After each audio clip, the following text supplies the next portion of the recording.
El enunciado de este problema dice así: considere el péndulo simple de la figura formado por una partícula de masa m y un hilo de longitud L. Es un hilo inextensible de masa despreciable. Aquí tenemos una figura en la cual vemos el hilo y la masa, configurando así un péndulo que va a tener este movimiento. El motor va a ser la acción de la gravedad, la fuerza que actúa, y también actuará la tensión del hilo. Esta es la masa m, la longitud L, y el ángulo φ va a definir las diferentes configuraciones de este péndulo. Pues bien, se pide obtener mediante las ecuaciones de Lagrange la ecuación del movimiento. Pues vamos a ello. Para resolver un problema mediante las ecuaciones de Lagrange, es necesario, primero, plantearse si las fuerzas que actúan y los enlaces son ideales y las fuerzas proceden de un potencial, como es en este caso. En cualquier caso, el primer paso que vamos a dar va a ser establecer un sistema de referencia fijo. ¿Vale? Consideremos un sistema de referencia fijo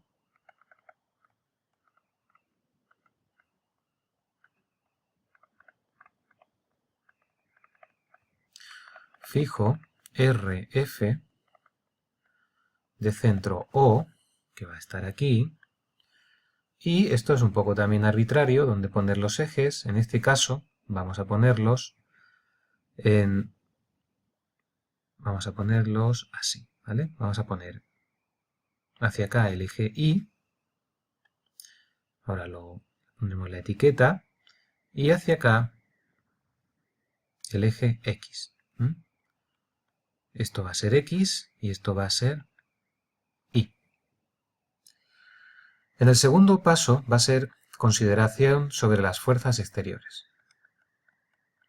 Vamos a ver en estas fuerzas exteriores cuáles son y vamos a analizar en primer lugar qué fuerzas actúan sobre la partícula, que en el caso de un péndulo pues son bien conocidas. Por una parte está el peso y por otra parte va a estar la tensión del hilo.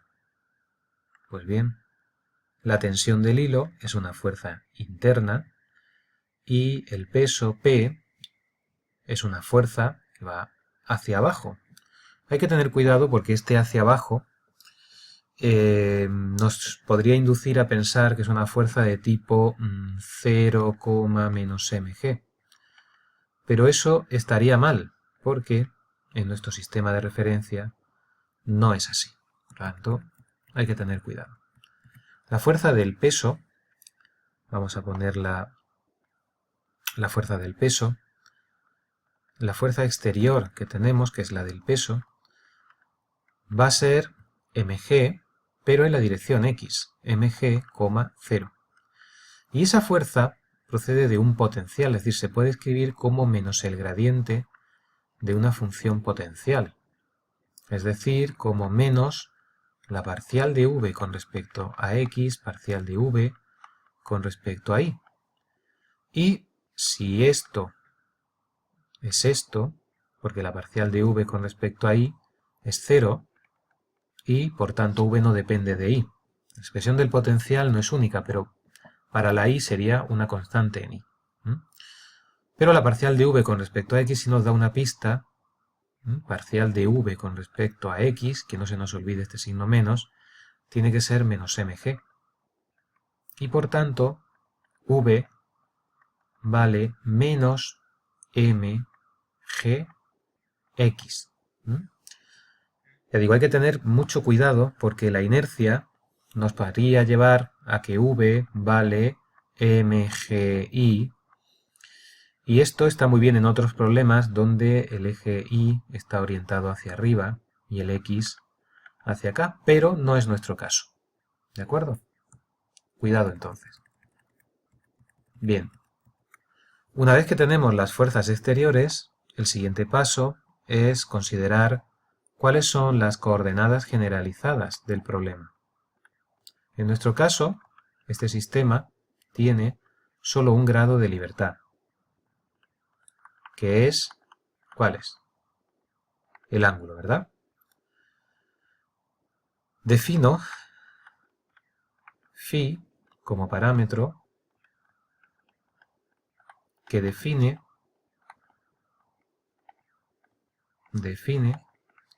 las distintas configuraciones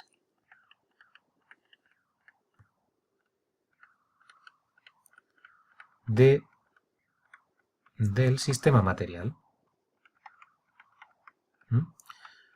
El ángulo, por supuesto, depende del tiempo. En cuarto lugar, vamos a plantear el vector de posición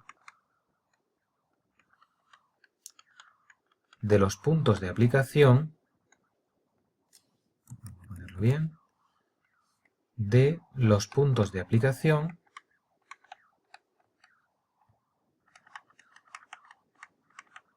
de las fuerzas exteriores.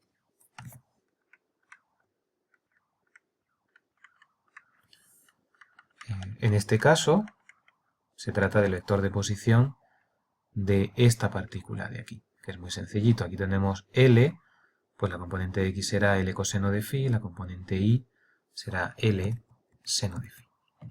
R vale L coseno de phi, L seno de phi.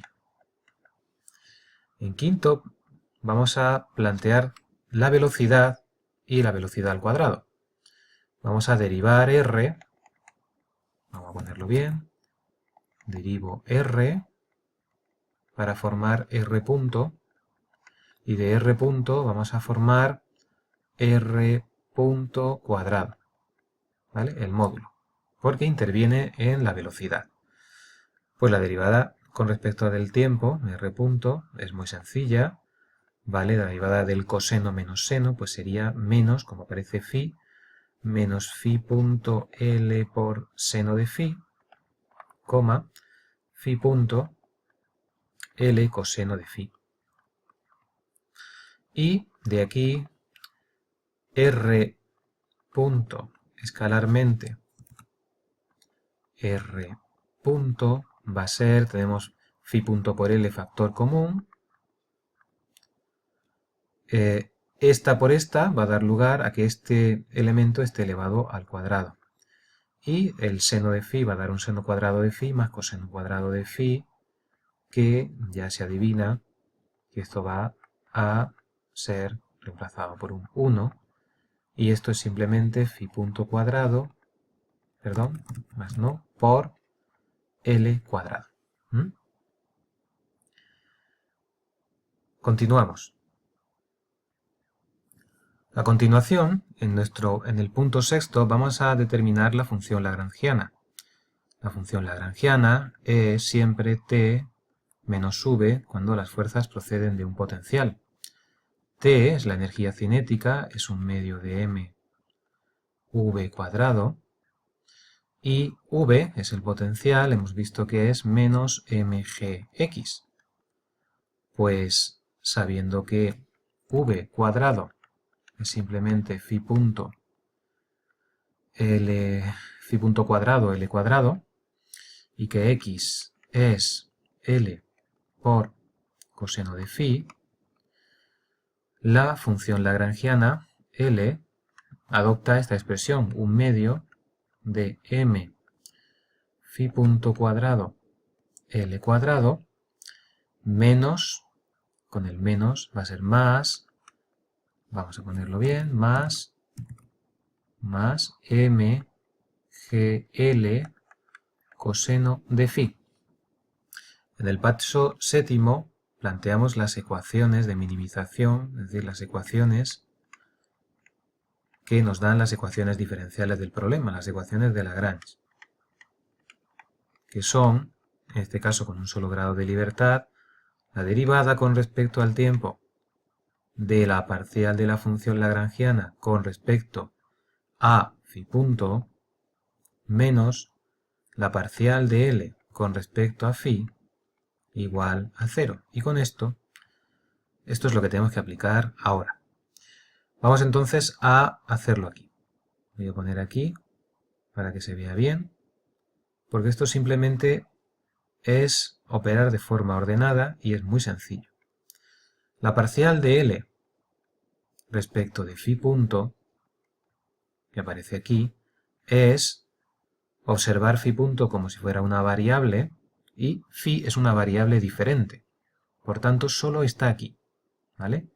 Y esto va a ser 2, con el 2 se nos va, m, phi punto, pues al derivar aquí, nos va a aparecer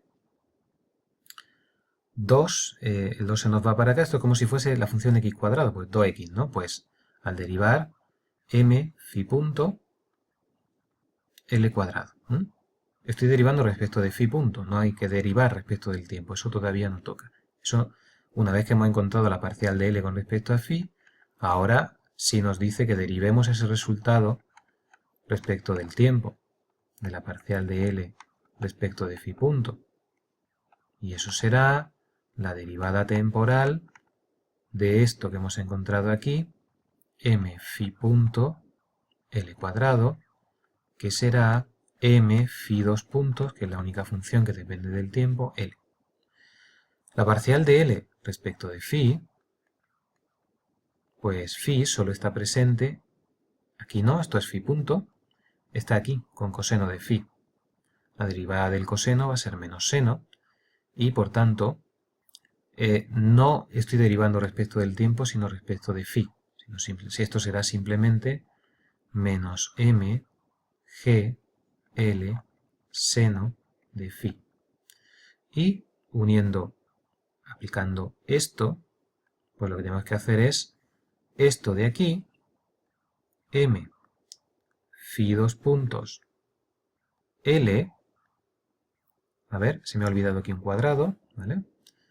M phi 2 puntos L cuadrado, menos esto de aquí, que como lleva un signo menos, pues será más m gl seno de phi.